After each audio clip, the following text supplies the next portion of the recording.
Amy! Basta na. Grabe, pasensya na. Pawis ako. Nahirapan na rin akong layuan si Luisa. Pero kailangan eh. Baka mag-beast mode na naman si Sir Fred. Kahit din naman ako noon, nahirapan ako eh.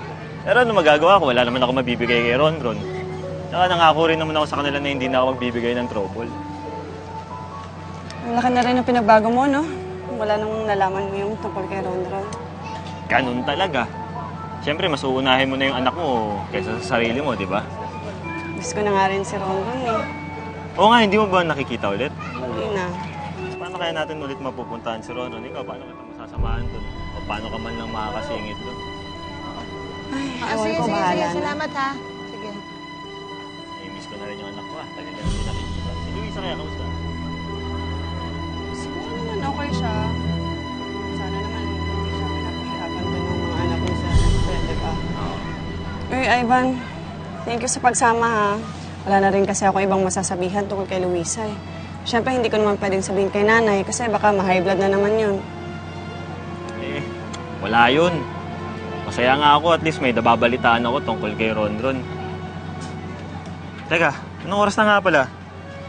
Gusto ko sanang sulitin yung day off ko eh. Tara, kain muna tayo.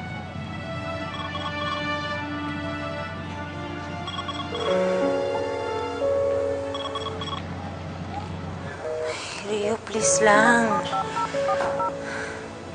Tara! Tara. Sino yan? Wala. Hindi sa ospital? Hindi. Saan Yan, tayo? tawag din ah. Diyan.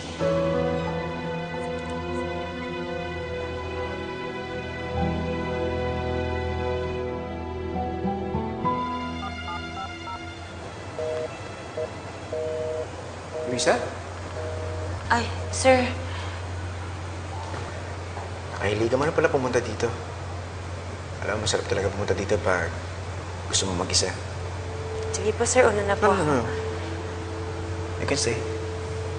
May klase pa naman ako.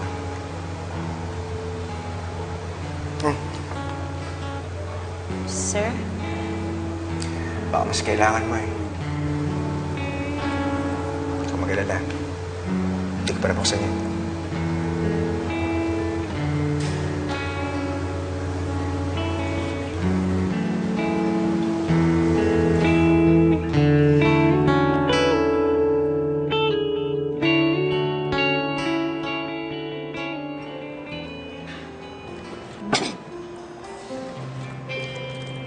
Oo, dahan-dahan ka lang dyan ha. Mamaya magalit na naman si Aling Susan. Sobrang stricto pala nun sa'yo, kaya hanggang ngayon wala ka pa rin boyfriend. Wala pa lang siguro akong nakikilala. Tsaka paano? Bisi-bisihan din sa trabaho. Tsaka dati, binantayan ko kaya si Ron. Talaga? Tiyo, salamat ha. Alam mo, laki na ng utang na loob ko sa'yo dahil pinalaki mo yung anak ko.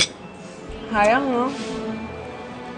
Siguro kung okay lang kami ni Luisa ngayon, baka nahiram natin si Ron. Baka nakasama mo yung anak mo. Gagawin mo yon? Kahit mag-beast mode pa yung matanda ngayon? Yun lang?